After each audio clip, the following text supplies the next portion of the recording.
Hello, welcome to Homestead in the Colony. I'm Ann and I'm so glad that you're here.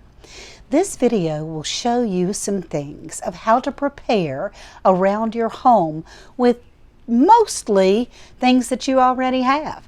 I hope that maybe this helps instruct you a little bit in a storm. This video ended up being quite lengthy, so if you need to skip around or come back, that's fine. I certainly hope you enjoy. I hope it's helpful is the main thing. When we're talking about food from the garden or preserving food, this is the turkey or the chicken that we did with Lead Farmer. We have some preserves and some applesauce.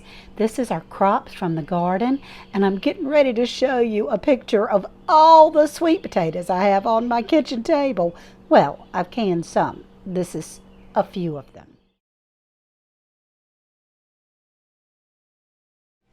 That little picture that I'm going to put up of the sweet potatoes that are covering my kitchen table, it's always good to have your preserving books so that you can get all the recipes and not like give yourself botulism or something fun like that. So books are important in preserving. I ordered this online. It's from Home Canning. It's the USDA book that tells you, there's some things that are not in there and some things that they say are iffy just because they haven't ever been tested. But it's a wonderful source of reference. Okay, now, when we're talking about making a stove, just a handmade stove, this is all for when you get caught short in a storm. Let's say there's a nor'easter that comes out of nowhere, or the tropical system is really going crazy, and so we need to prepare for hurricanes and things like that in northeastern North Carolina anyway. So this is a stove. Believe it or not, it's a can, just a regular can, that I got a smaller can, like a tomato paste can. I put dirt in the bottom of this can, and then a little clue, take a piece of paper and wrap around your little can so that when you put dirt inside this part, the rim around the can, it doesn't go all in your little bitty can. Then you put cotton balls in there and you fill it with rubbing alcohol. Now this is 70% alcohol, and the guy that I was watching said that at least 70% or higher works the best. Then when you're cooking, let's see if I can find a lighter. When you're cooking, see if y'all can see this, you put like some taller cans on either side. Got 2 cans there and 2 cans here. You can see it pretty good. Put a pot on the top and you can boil your water and do all your cooking. Also, if you don't have any extra cans, you can use some bricks. I've got this brick you just put on either side, and the bricks actually hold heat also. I'll turn it a little bit so you can see it a little bit better. But the fire is really good. Let's see if I can get this lighter to light.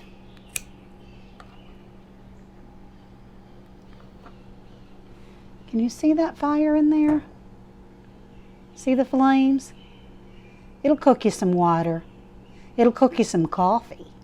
It'll warm you your canned vegetables.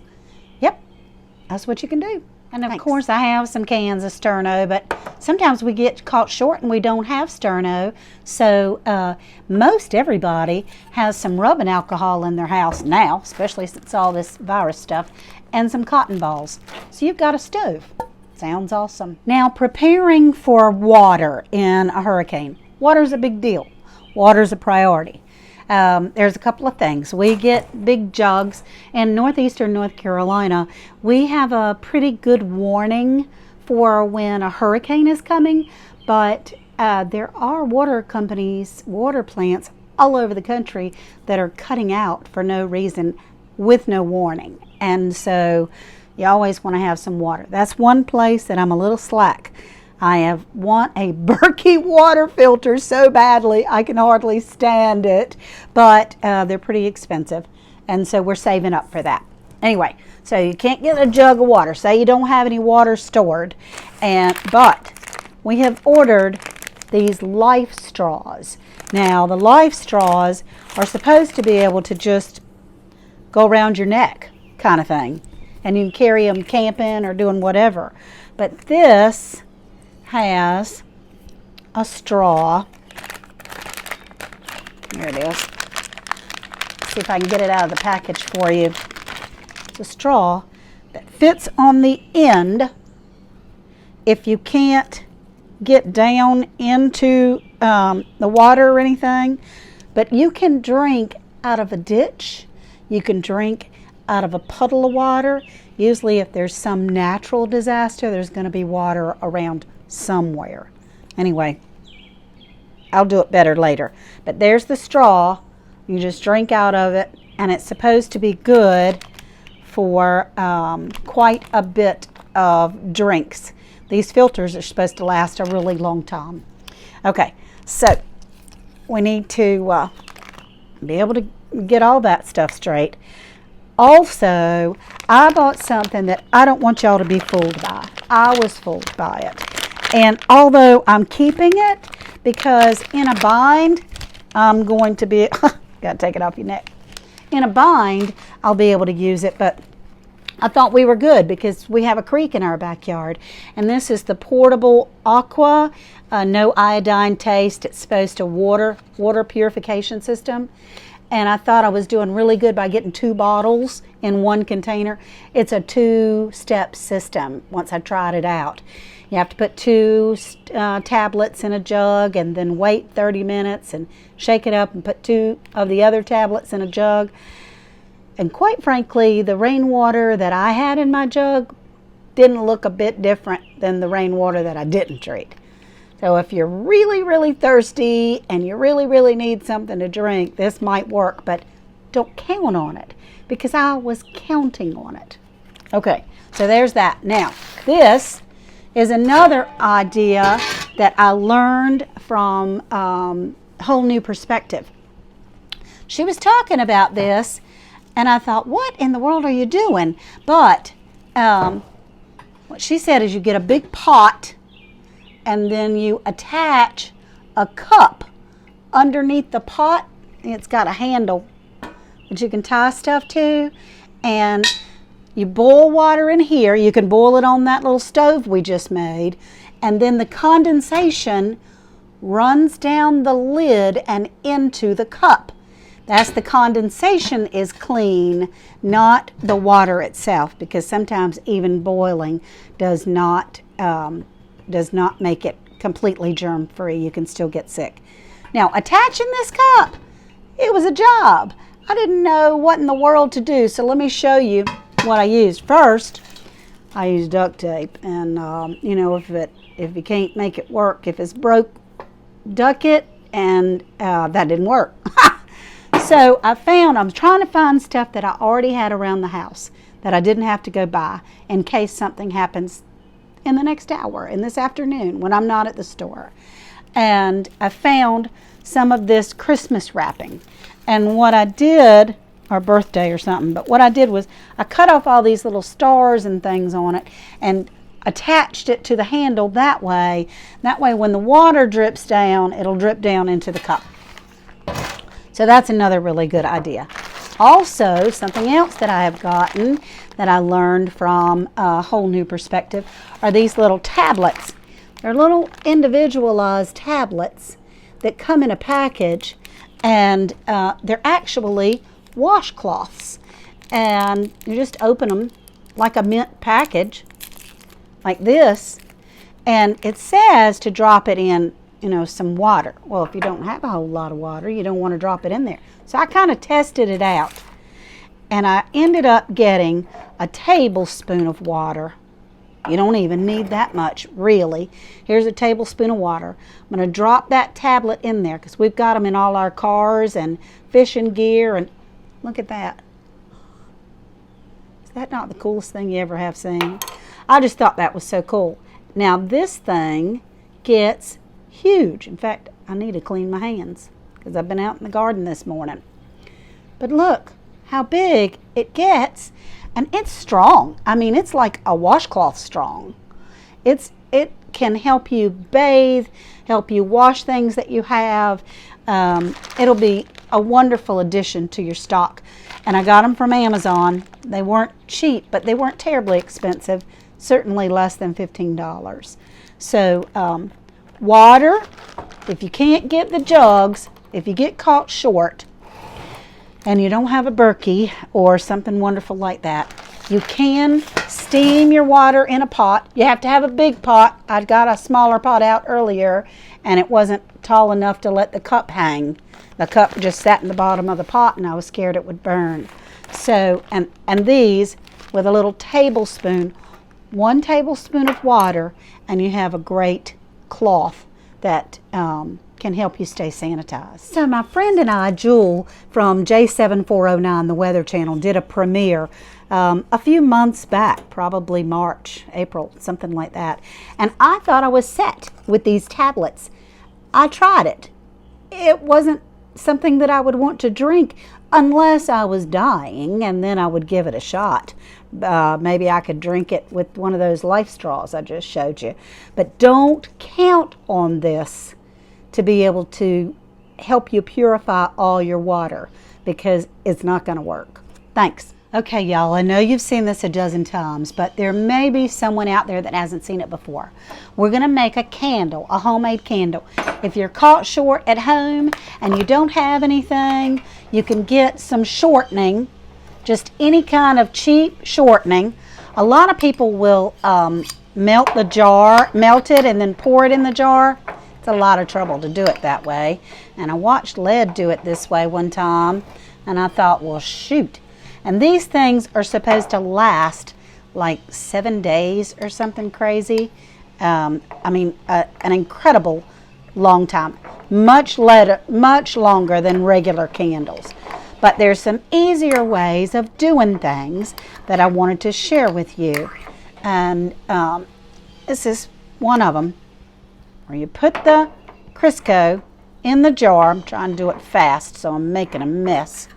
But anyway, put the Crisco in the jug like this.